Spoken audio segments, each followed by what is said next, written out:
بالکل مسجد میں صفوں کے درمیان لوگوں کی گردنیں پھلانگنا یہ سخت گناہ ہے، کیونکہ اس میں مسلمان کی توہین اور اس کو ایذا پہنچانا ہے۔ ہاں، یہ الگ بات ہے کہ آگے کی صفوں کے اندر اگر جگہ موجود ہو اور صفوں میں پیچھے بیٹھے ہوئے لوگوں نے خود سستی سے وہ پیچھے بیٹھ گئے ہوں اور آگے صف میں جگہ موجود ہوں، تو یہ پھر اس بندے کا قصور نہیں ہے، وہ آگے جا کر صف کو مکمل کر سکتا ہے۔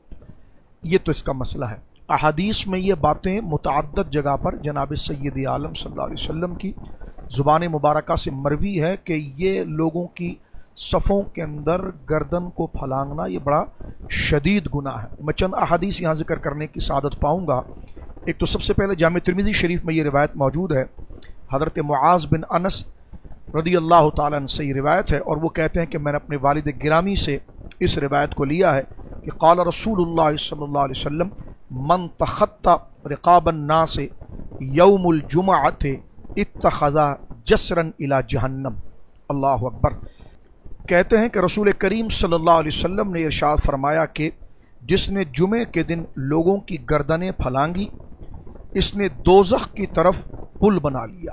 یہ جامع ترمذی میں روایت موجود ہے، اور ابن ماجہ کے اندر اس کے الفاظ اس طرح ہی ہے، کیونکہ یہاں پر تو معروف ذکر کیا گیا ہے صیغہ، اور ابن ماجہ کے اندر مجہول ذکر کیا گیا کہ قال رسول اللہ صلی اللہ علیہ وسلم من تخطى رقاب الناس یوم الجمعۃ اتخذ جسرا الی جہنم۔ حضرت معاذ بن انس کہتے ہیں کہ رسول کریم صلی اللہ علیہ وسلم نے فرمایا کہ جو شخص جمعے کے دن لوگوں کی گردنیں پھلانگے گا، وہ جہنم کا، اس کے لیے جہنم کا پل جو ہے وہ بنا دیا جائے گا۔ یہ روایت ابن ماجہ کے اندر ذکر کی گئی ہے، کیونکہ کچھ آداب اور اخلاق ہوتے ہیں۔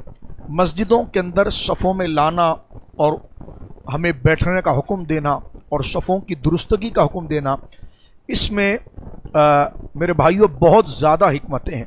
ان حکمتوں میں سے ایک حکمت ہے کہ باہم ایک دوسرے میں محبت اور مساوت پیدا ہو جائے، اور ایک دوسرے میں قلبی رابطہ اور اخوت پیدا ہو جائے، اور صفوں میں کھڑے ہونے سے بندے سے کبر بھی دور ہو جاتا ہے، ایک دوسرے کی قدر و منزلت دل کے اندر آتی ہے۔ ایسا کوئی بھی کام جو اس محبت اور مساوت کو بغض اور عداوت کے اندر تبدیل کر دے اور مقصد شرع کو وہ باطل کرنے کی کوشش کرے، تو یہ شریعت مطہرہ کو گوارا نہیں اور یہ گناہ ہے۔ تو صفوں کے اندر لوگ بیٹھے ہوئے ہوں اور پچھلا آنے والا شخص جو تاخیر سے آئے اور وہ لوگوں کی گردنوں کو، اپنی ٹانگوں کو پھیلا پھیلا کر ان کے اوپر سے گزرے، تو یقیناً یہ بیٹھے ہوئے شخص کی توہین ہے، اس کو تکلیف پہنچانا ہے۔ تو جو مقصد شرع تھا کہ باہم ایک دوسرے کے اندر، ایک دوسرے کے دلوں میں محبت ایک پیدا ہو، مساوت پیدا ہو، اخوت کا جذبہ پیدا ہو، تکبر ایک دوسرے کے دل سے نکلے، تو یہاں پر تو اذیت سے عداوت پیدا ہو جائے گی۔ اس لیے حدیث پاک کے اندر اس کو شدید مذمت اس کی گئی ہے، جیسا میں نے ابھی حضرت معاذ بن انس رضی اللہ تعالیٰ عنہ سے آپ کی خدمت میں ذکر کرنے کا شرف پایا۔ ایک حدیث پاک میں آپ کی خدمت میں مزید ذکر کرتا ہوں۔ اس کو نبی کریم علیہ الصلوۃ والسلام کا یہ ایک عمل مبارک جو صحابہ کرام حضور کو جب آتا ہوا دیکھتے تھے تو کیا کرتے۔ ان جابر بن سمورہ رضی اللہ تعالیٰ عنہ قال كنا اذا اتینا النبی صلی اللہ علیہ وسلم جلس احدنا حیث ینتہی۔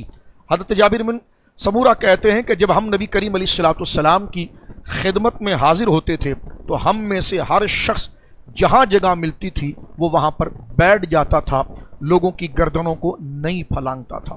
آخر میں ایک بڑی مبارک حدیث ذکر کرنے کی مزید سعادت پاتے ہیں۔ یہ ابو داؤد شریف کے اندر روایت موجود ہے، اور تمام حضرات اس کو ذرا غور سے سماعت کریں۔ یہ ہے حضرت عن ابی سعید و ابی ہریرہ رضی اللہ تعالیٰ عنہ۔ یہ حضرت ابو سعید اور سیدنا ابو ہریرہ رضی اللہ عنہما سے یہ روایت ہے۔